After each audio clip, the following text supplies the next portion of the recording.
I draw this for all patients on the first day. So anytime someone makes an appointment with me, they get a welcome letter from me, a welcome email, like, hey, thanks for making an appointment with me. It's Dr. E. I can't wait to work with you. In the meantime, here's a video I want you to watch, or here's this ebook that I want you to read. This is mandatory reading.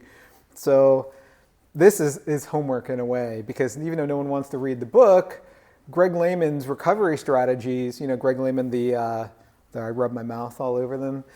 He wrote the book that I would have written if I took the time to write a book. It's basically a free version resource of Explain Pain, or like any of those ISPI pain science booklets for patients. So it will do half your job for you in terms of explaining that structure doesn't necessarily matter, and we should start moving, and avoidance of activities leads to increased kinesiophobia, leads to decreased pain and movement threshold. So you kind of have to break that cycle, and hurt doesn't equal harm. All those kind of great positive messages. So he also has what he calls the cup of recovery, and the way he teaches it is a little bit different than me, but I have to just give him credit. So I'll ask my patients, like, hey, did you read the book? And they're like, yeah, I kind of skimmed it. I'm like, well, did you get to the cup part? Because the cup part is the most important for me. So let's just say if you're here for back pain, the day before you woke up or before you injured yourself or anything, maybe your cup was this full. So this amount of fluid that it takes to empty the cup, this volume, is like a buffer zone of how much can you lift, how long can you sit, how far can you bend, right? It's a buffer zone for basically safety. Once the brain or the nervous system detects threat, so there'll be an alarm and there'll be an output of pain or maybe paresthesia or numbness or something like that. So every joint and tissue has a finite limit of amount of load it can handle, but this is not necessarily based purely on physical load, because it's also mostly on perception of threat. Anytime there's a perception of threat, whether there's a threat or no threat, there'll be an output of pain. That's just the way that the brain tries to protect us. So what happens though, once that actually goes off, is, for the next couple of days of acute pain, now you're going to wake up every day with a cup that is more full. So your brain, there's maybe, if there actually was an injury, part of this fluid is actually going to be like that inflammatory soup. It's going to sensitize the system, but not necessarily cause pain. So now the buffer zone is actually smaller. You can't stand as long, you can't sit as long, you can't lift as much. Once you get into this habit or cycle of avoidance of things, then what eventually happens, once this becomes like kind of subacute, is the cup eventually starts to shrink. And even though you may now wake up with the same amount of fluid in the cup, the buffer zone is still low. So the way that Greg kind of teaches it is you can do two things. You can do avoidance of things that fill up the cup, or you can do strength and exercises to build up the cup. I still do strength last, because in terms of things that fill up the cup, so it could be that you sit too long. So sitting too long may fill up the cup. Frequent unloading or bending may fill up the cup. Going on the internet and going to Dr. Google and finding out you have cancer or whatever because you go to WebMD, if you stay too long on WebMD, you're convinced you have cancer.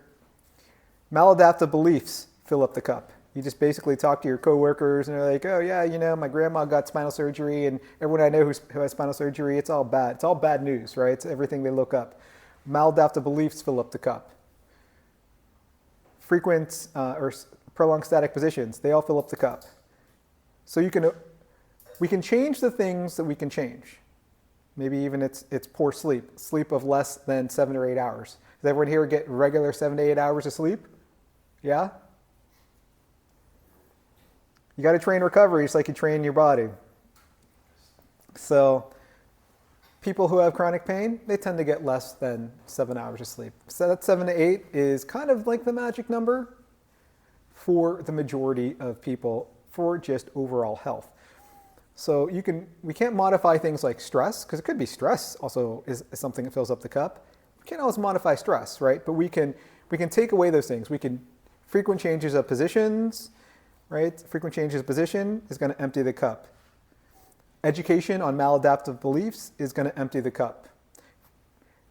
2 outdoor walks a day goes a long way. And I'm not saying like 2 hours, 2 15 to 20 minute walks a day goes a long way toward emptying the cup.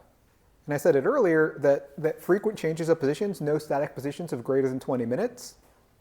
And I'm not saying you have to if you have a sitting job that you have to not sit for 20 minutes. I'm just saying if you've been sitting for 20 minutes, get up and do a couple more sets, refill your bottle of water, drink half of it, and get back to work, right? It can just be a minute or so break.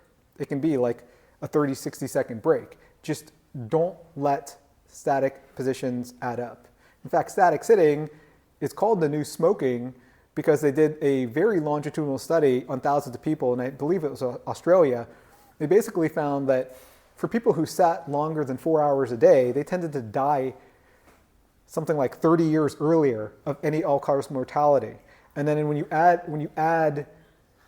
for every hour you added on top of the 4, they also died a little bit earlier.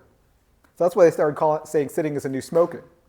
And they also did studies where they looked at people who worked out intensely once a day and sat the rest of the day versus people who actually just either did minimal workouts or minimal to moderate activity regularly throughout the day. And the people who worked out intensely once a day were still less healthy. So just changing static position. The only time you're supposed to be static is when you're asleep. And even when you're asleep, you still do a lot of micro movements, right? Because if you just laid in the same position for 8 hours or so, you probably eventually get decubiti, right? People who are actually static in a hospital, they get breakdown a lot faster. But even in sleep, you do a lot of little micro movements, right? The only time you're supposed to be static for a prolonged period of time, sleeping or dead. Otherwise, just regular movements goes a long way. That's why I don't show posture. Like sitting with a lumbar roll, like I was taught in McKenzie, does that help a lot of patients? Sure, because it gets them into a more loaded position, but it still doesn't mean you should sit with a lumbar roll for 6 to 8 hours, right? You should just get up more often. Is this forever? No, it isn't temporary. These are temporary things that you need to do to desensitize the system. Yeah? Based on that, then standing desks probably don't fix much, right?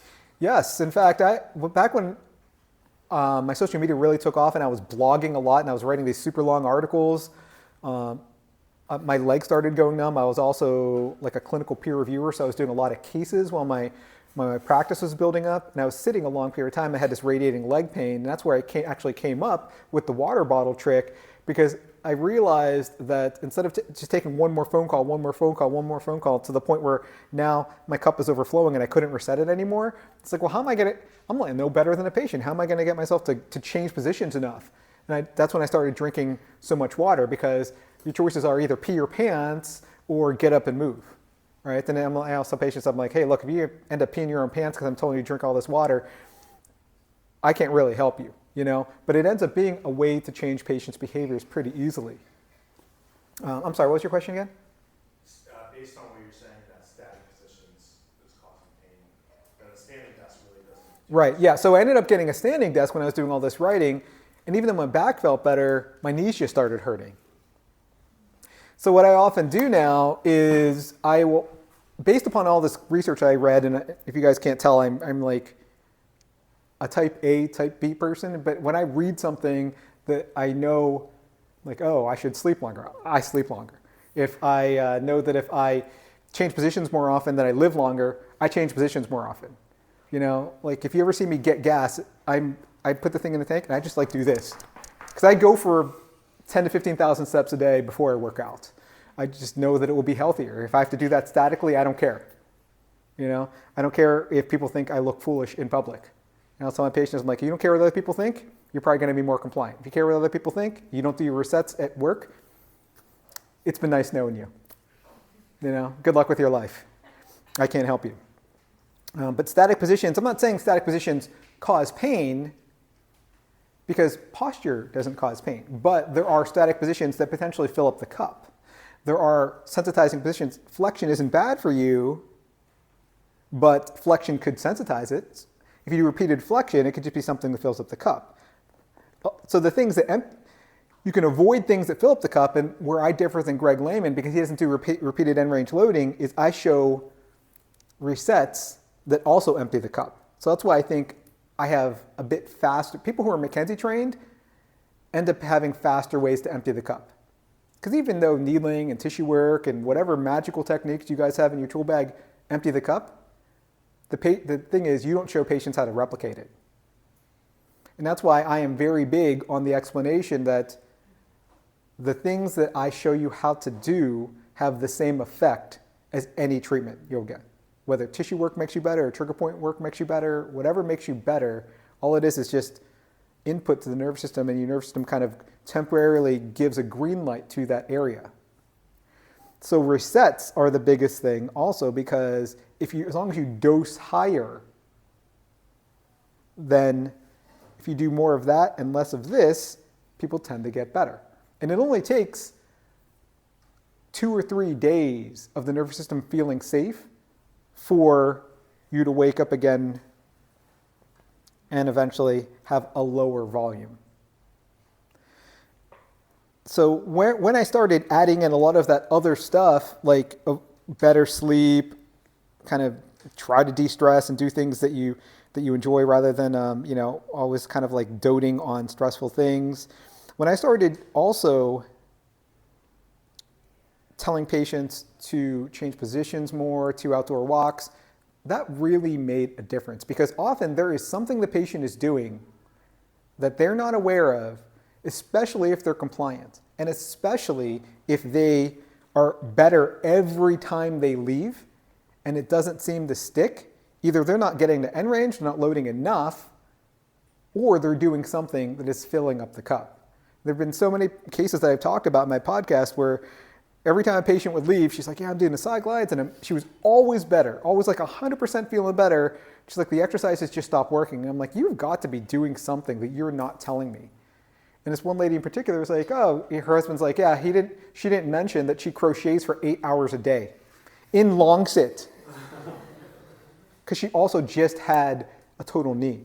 So she's going to another, and she was stretching like her knee in extension, so she was just sitting for long sits. And I was like, build her a standing desk. And she was just better. But when I'm standing, also, even when I'm standing in line, just make it look like you have to pee. I'm always standing like this, and I just do this. Does it look like I have to pee? Sure. But it's better than standing like this. Because often, let's just say something like side glides, loading this side, centralized radiculopathy, right? And that empties the cup. And maybe someone is getting up often and they are going on 2 outdoor walks a day, but yet it's still not very effective, even though every time you do this, it centralizes. Again, in terms of things that fill up the cup, sometimes patients stand like this. If they stand like this, they're actually unloading that side now, right? Or if they sit with like their leg crossed like this, they're still also unloading that side. So other than just going over every single position, it's just easier to say change positions frequently. Go on 2 outdoor walks. Does that make sense? So I always go over this on the first day, even though they've read it in the book, because my contribution to this is you can also self-treat. Any treatment you've ever had that makes you feel better, sure, that empties your cup, but that is temporary. Because the other thing that also fills up the cup